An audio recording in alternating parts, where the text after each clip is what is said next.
माँ, पीने का पानी बहुत गर्म है, मुझे ठंडा पानी पीना है। आपको पता है, मेरी सहेली शालू के पापा कल नया फ्रिज लाए हैं। आज जब मैं उसके घर गई थी, मैंने वहाँ पर इतना ठंडा पानी पिया था कि आपको बता नहीं सकती। पिंकी बेटा, तुझे तो पता है अभी तेरे पापा और मैं इतना नहीं कमाते कि हम इतना महंगा फ्रिज खरीद सके। हाँ, तुझे ठंडा पानी पीना है ना? आज मैं काम से आते हुए मालकिन से बर्फ लेती आऊंगी, फिर बर्फ का पानी ठंडा करके पी लेना। मैंने रोटी बना कर रख दी है, तो खा लेना। माँ, लाइट चली गई, मुझे बहुत गर्मी लग रही है। क्या मैं भी आपके साथ काम पर चलूं? वहाँ पंखे में थोड़ी देर बैठ जाऊंगी। ठीक है चल, पर वहाँ जाकर चुपचाप बैठना, नहीं तो मालकिन गुस्सा करेंगी। ठीक है माँ, मैं वहाँ पर चुपचाप बैठ जाऊंगी। पिंकी की माँ घरों में सफाई बर्तन का काम करती थी और पिता रोजाना की मजदूरी करते थे। गरीब के लिए तो हर मौसम एक चुनौती बनकर आता है। हर बार की तरह इस बार भी गर्मी ज्यादा पड़ रही थी और पिंकी गर्मी से परेशान थी। पंखे की थोड़ी हवा मिल जाए इसी उम्मीद से पिंकी आज अपनी माँ के साथ काम पर चली जाती है। अरे शारदा, पिंकी को साथ लाइए। क्या हुआ? मालकिन ये साथ आने की जिद करने लगी तो लाना पड़ा। मैंने इसे मना भी किया पर। अच्छा ठीक है, तू पहले जाकर बर्तन कर ले और पिंकी तू मेरे साथ आ। अब तू आई गई है तो एक काम कर, छत की झाड़ू लगाकर सारे गमले एक तरफ करके रख दे। पर मैं तो पंखे। ओह नो, छत पर कितनी गर्मी है। ओह मॉम, आप छत पर क्या कर रहे हो? प्रिया बेटा, तुम छत पर क्यों आई हो? जाओ एसी चलाकर बैठो और अपनी आइसक्रीम नीचे जाकर खाओ। तुम्हें कितनी बार समझाया है, इन काम वालियों के सामने कोई भी चीज मत खाया करो, नजर लग जाती है। अब जाओ, नहीं तो धूप में पैर जल जाएंगे।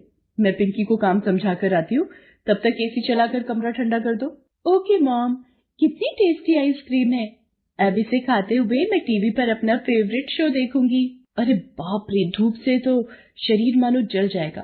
पिंकी सुन, तू अच्छे से झाड़ू लगाकर ही नीचे आना, मैं जा रही हूँ, धूप में और खड़ा नहीं हुआ जा। पिंकी की आंखों में आंसू आ जाते हैं।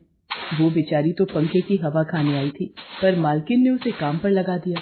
पिंकी तपती धूप और गर्मी में छत पर झाड़ू लगाने लगी। तभी शारदा आ जाती है। पिंकी, ला ला बेटा, झाड़ू मुझे दे, मैं लगा दूंगी, तू छांव में जाकर बैठ जा।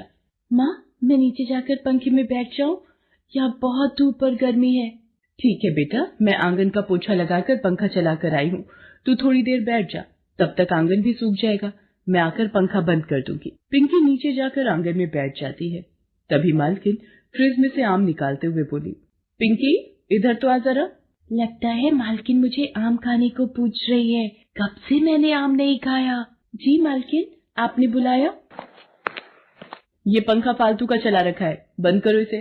शारदा, तुमसे कितनी बार कहा है, आजकल गर्मियों में आंगन बिना पंखे के ही सूख जाता है, फालतू में इतनी देर तक पंखा चलता रहता है। पता है बिजली का कितना मोटा बिल आया है हमारा। अब तुम लोगों को तो इस बात से कोई मतलब होता नहीं है, हमें तो सोचना पड़ता है ना। मॉम, मैंगो शेक बनाकर जल्दी आओ, मैंने एसी चला रखा है। रूम बिल्कुल शिमला जैसा ठंडा हो रहा है। आपने एसी कंबल कहाँ रखा है? मुझे ठंड लग रही है। मैंने अलमारी में रख दिया था, ले लो। अच्छा मालकिन, काम हो गया, मैं चलती हूँ। शारदा पिंकी के साथ घर वापस जाने लगती है। रास्ते में पिंकी का मन उदास था। शारदा को ये बात समझ में आ रही थी। पिंकी बेटा चल, मैं तुझे बर्फ का गोला खरीद देती हूँ। पता है, गर्मी में बर्फ का काला खट्टा गोला खाने में जो मजा है ना, वो अलग ही है। हाँ माँ, मुझे बर्फ का गोला खाना है। भैया, चटपटा मसाला भी ऊपर डाल देना। तुम भी खाओ ना माँ। हाँ हाँ, खाती हूँ खाती हूँ। भैया एक और बना दो। मेरी बच्ची के चेहरे पर खुशी आ गई, वरना ये तो मालकिन के घर बिल्कुल उदास हो गई थी। अगले दिन शारदा काम पर पहुंचती है। आंगन का पंखा चलाने की जरूरत नहीं है, ऐसे ही सूख जाएगा। ठीक है मालकिन, मैं चलती हूँ। अभी मना न करती तो इसका क्या था, पंखा खुला छोड़कर भाग जाती। अब आराम से कुंडी लगाकर कुछ देर एसी में बैठूंगी।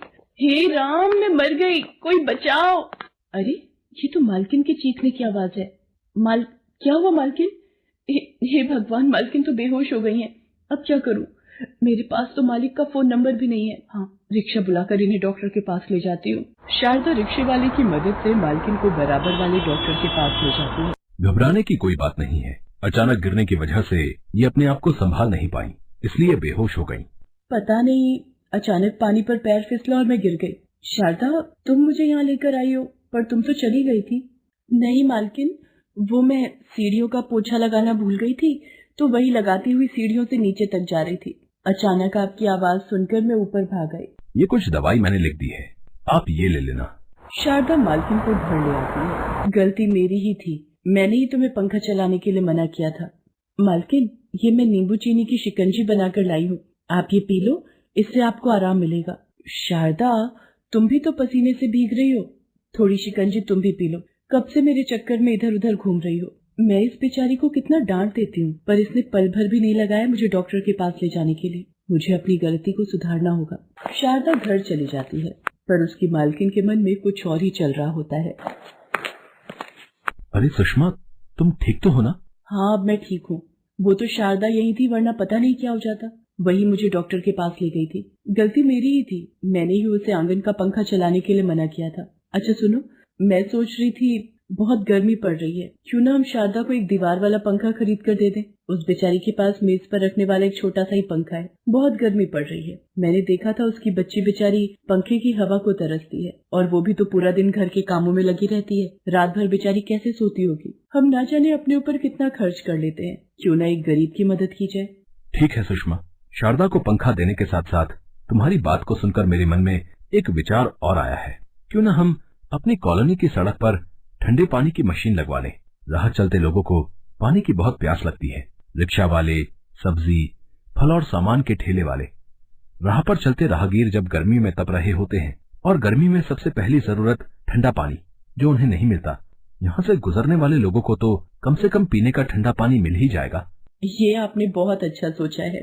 सुषमा शारदा को एक नया पंखा खरीद कर देती है। पिंकी नए पंखे की हवा खाकर बहुत खुश थी। सुषमा का पति राकेश अपनी कॉलोनी के बाहर सड़क के किनारे एक ठंडे पानी की मशीन लगवा देता है।